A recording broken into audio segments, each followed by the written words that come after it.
এই মুহূর্তের সবচেয়ে বড় খবর, সুপ্রিম কোর্টে বিচারপতিদের বিচার, মেডিকেলে ভর্তির দুর্নীতির সব মামলা সুপ্রিম কোর্টে এবং এই যাবতীয় বিচার প্রক্রিয়া স্থানান্তর করতে হবে সুপ্রিম কোর্টে। এবার মেডিকেল ভর্তিতে দুর্নীতির সব মামলা। আরো জানবো, অর্ণব প্রতিনিধি আমার সঙ্গে রয়েছেন। অর্ণবের সঙ্গে কথা বলবো, তার আগে আপনাদের জানাই আজ সকাল থেকে আমাদের নজরে ছিল মেডিকেল ভর্তির দুর্নীতির মামলা। আজ সুপ্রিম কোর্টে শুনানির দিন। সেই শুনানির দিনে কি হলো? একক বেঞ্চ, ডিভিশন বেঞ্চ, দুই মামলার যাবতীয় বিচার প্রক্রিয়া সুপ্রিম কোর্টে স্থানান্তর করলো সুপ্রিম কোর্টের বিশেষ বেঞ্চ এবং 3 সপ্তাহ সময় দেওয়া হয়েছে। এই 3 সপ্তাহের মধ্যেই যাবতীয় বিচার প্রক্রিয়া স্থানান্তর করতে হবে সুপ্রিম কোর্টে। 3 সপ্তাহ পর তারপর সুপ্রিম কোর্টে মামলার শুনানি। অর্ণব প্রতিনিধি আমার সঙ্গে রয়েছেন, বিস্তারিত জানবো। অর্ণব, জালিয়াতি করে ভর্তির যে দুর্নীতি মামলা, সেই মামলা বিচারপতি অভিজিৎ গঙ্গোপাধ্যায়ের একক বেঞ্চ সেখানে যে মামলা চলছিল এবং পাশাপাশি বিচারপতি সৌমেন সেন এবং বিচারপতি উদয় কুমারের ডিভিশনাল বেঞ্চে যে মামলা আপিল মামলা চলছিল, এই যাবতীয় 2 মামলা একক বেঞ্চ এবং ডিভিশন বেঞ্চের 2 মামলার যাবতীয় বিচার প্রক্রিয়া স্থানান্তরের নির্দেশ দিল সুপ্রিম কোর্টের বেঞ্চ এবং আগামী 3 সপ্তাহের মধ্যে স্থানান্তরের প্রক্রিয়া সম্পূর্ণ করে 3 সপ্তাহ পরে সুপ্রিম কোর্টে এই মামলা শুনানি হবে।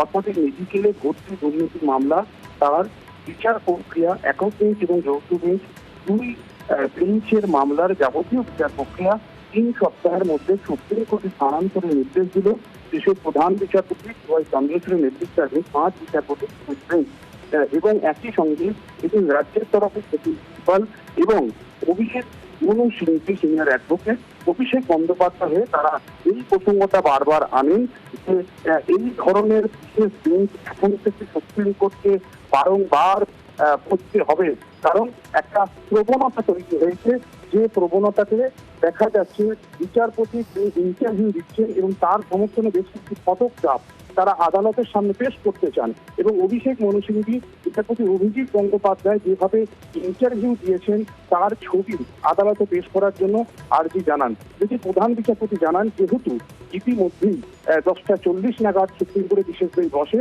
কিন্তু 10:30টায় বসার কথা থাকলেও এই 10 মিনিট 5 বিচারপতি নিজেদের মধ্যে আলাপ আলোচনা করেন। এই মামলার পরবর্তী সিদ্ধান্ত নিয়ে তারা আলোচনা করেন নিজেদের মধ্যে এবং তারপরই তারা ইজলাসে বসেন এবং তারা সিদ্ধান্ত নিয়েছেন যেহেতু পুরো বিচার প্রক্রিয়া না একক বেঞ্চে কোনো বিচার হবে মেডিকেল ভর্তি দুর্নীতির মামলা, না ডিভিশন বেঞ্চে এই মুহূর্তে কোনো বিচার প্রক্রিয়া বিচার হবে, এমনি যে স্থগিতাদেশ রয়েছে সে তো থাকবেই, ওটা সিবিআই তদন্ত আপাতত স্থগিত থাকবে, সিবিআই এফআইআর খারিজের নির্দেশ সেখানেও স্থগিত থাকবে। সব মিলিয়ে এই যে বিচার প্রক্রিয়া পুরো স্থানান্তরের নির্দেশ দিচ্ছে বিশেষ বেঞ্চ সুপ্রিম কোর্টে। তাই এই অবস্থায় না অভিষেক মনু সিনিয়র অ্যাডভোকেট না প্রিন্সিপাল তাদের এই আবেদন অবশ্যই তারা শুনলো, কিন্তু এই মুহূর্তে কোনো রকম সে তার উপরে কোনো পর্যবেক্ষণ সুপ্রিম কোর্ট রাখছে না। তবে আজকে একটা নতুন টুইস্ট দেখা গেছে। এই টুইস্টটা কি? আমাদের রাজ্যের একটি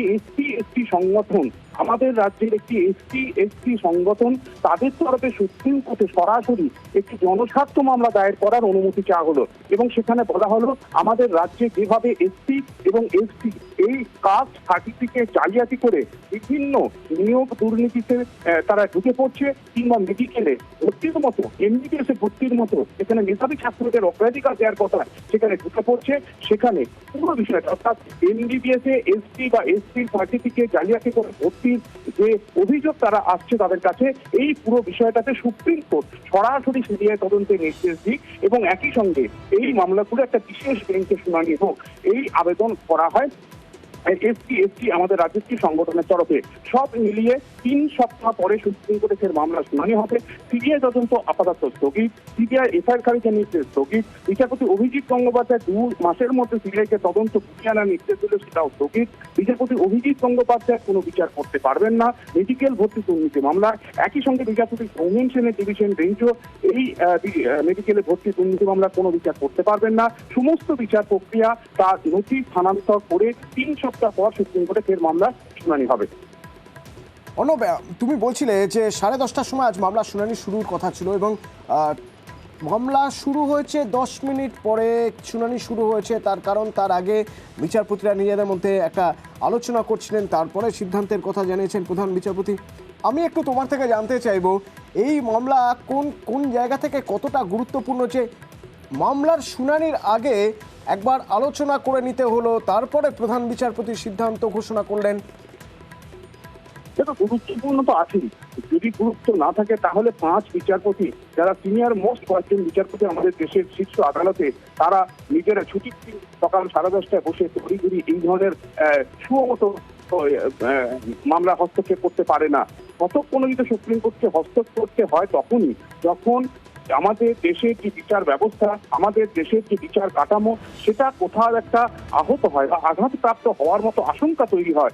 অর্থাৎ মানুষের, জনগণের বিচার ব্যবস্থার প্রতি যে আস্থা, ভরসা সেটা দেখায়, সেটা যাতে অটুট থাকে, সেই অটুট রাখার জন্যই সদা সতর্ক থাকে দেশের শীর্ষ আদালত।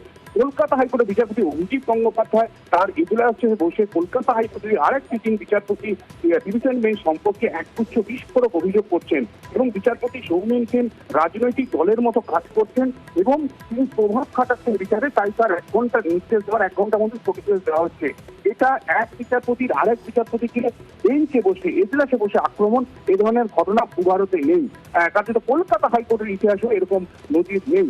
কারণ আপার অর্থাৎ একক বেঞ্চ ডিভিশন বেঞ্চকে শ্রদ্ধা করবে, শ্রদ্ধাশীল থাকবে বা তার হায়ারার্কিকে ওবে করবে, এটাই দস্তুর। একই সঙ্গে কলকাতা হাইকোর্টে সেটা একক বেঞ্চ বলো বা ডিভিশন বেঞ্চ বলো, তারা সুপ্রিম কোর্টকে ওবে করবে, সম্মান করবে, এটাই স্বাভাবিক। কিন্তু একক বেঞ্চ তার হায়ারার্কি ডিভিশন বেঞ্চ সম্পর্কে একগুচ্ছ বিস্ফোরক অভিযোগ এবং বিচারপতি অমৃতা সিনহা যেখানে তথ্য থেকে এই তথ্য পেয়ে বিচারপতি অভিজিৎ গঙ্গোপাধ্যায় সেটা তার নির্দেশনামায় উল্লেখ করছেন, ডিভিশন বেঞ্চকে ইগনোর করার কথা বলছেন।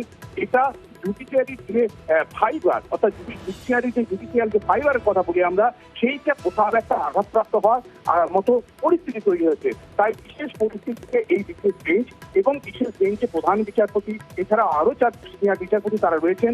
তাই এই মামলায় কি করা উচিত তারা 10:30টায় বসার আগে তারা নিজেদের মধ্যে আলোচনা করেন এবং যখনই সুপ্রিম কোর্টে বিশেষ বেঞ্চ বসে, প্রধান বিচারপতি টি.ওয়াই চন্দ্রচূড় তিনি জানালেন যে তাদের বসতে একটু দেরি হয়েছে, কারণ তারা এ বিষয় নিয়ে আলোচনা করছিলেন এবং আলোচনায় তারা এই সিদ্ধান্ত উপনীত হয়েছেন যে একক বেঞ্চ বিচারপতি গঙ্গোপাধ্যায় বেঞ্চ এবং বিচারপতি সৌমেন সেনের ডিভিশন বেঞ্চে কলকাতা হাইকোর্টের মেডিকেল ভর্তি দুর্নীতি মামলার না একক বেঞ্চের মামলা না আপিল মামলা কোনো কিছুর বিচার প্রক্রিয়া কলকাতা হাইকোর্টে হবে না, সেটা সরাসরি সুপ্রিম কোর্টে শুনানি হবে এবং সুপ্রিম কোর্ট স্বতঃপ্রণোদিত হস্তক্ষেপ করে কোনো হাইকোর্ট থেকে পুরো মামলার বিচার প্রক্রিয়া সুপ্রিম কোর্টে নিয়ে যাচ্ছে, এই নজিরও খুব কম, হাতে গোনা কয়েকটি হয়তো পাওয়া যাবে ক্ষেত্রে, কিন্তু কলকাতা হাইকোর্টের সাম্প্রতিক ইতিহাসে নেই। অর্থাৎ কলকাতা হাইকোর্টে একটা বিচার প্রক্রিয়া সুপ্রিম কোর্ট স্বতঃপ্রণোদিতভাবে নিয়ে যাচ্ছে। আমরা কয়েকদিন আগে একটি ক্রিমিনাল মামলার ক্ষেত্রে দেখেছিলাম, শুভমতো মামলা করেছিল, কিন্তু সেক্ষেত্রে এমন বিশেষ বেঞ্চ তৈরি করতে হয়নি এবং সেই মামলার একটা অন্যরকম কারণ ছিল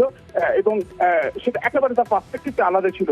কিন্তু সিঙ্গেল বেঞ্চ বনাম ডিভিশন বেঞ্চ যে একটা বিরল সংঘাতের পরিস্থিতি কলকাতা হাইকোর্টে তৈরি হয়েছে, সেই বিরল সংঘাতের পরিস্থিতিতে কোথাও একটা বিচার ব্যবস্থার যে শৃঙ্খলা, সেই শৃঙ্খলা নিয়ে কোথাও একটা প্রশ্ন ওঠার আশঙ্কা তৈরি হয়েছে। তাই সুপ্রিম কোর্ট স্বতঃপ্রণোদিত হস্তক্ষেপ, সেই হস্তক্ষেপের প্রথম দিনই শনিবার স্থগিতাদেশ দিয়েছিল সিঙ্গেল বেঞ্চ এবং ডিভিশন বেঞ্চ যাবতীয় বিচার প্রক্রিয়ার ওপর। আজকে আর বিচার প্রক্রিয়ার ওপর স্থগিতাদেশের মধ্যেই আজকে থাকলো না সুপ্রিম কোর্টের সিদ্ধান্ত। এই বিচার প্রক্রিয়া 3 সপ্তাহের মধ্যে সমস্ত নথি দস্তাবেজ তার সুপ্রিম কোর্টে ট্রান্সফারের নির্দেশ দিল দেশের শীর্ষ আদালতের এই বিশেষ বেঞ্চ। ধন্যবাদ।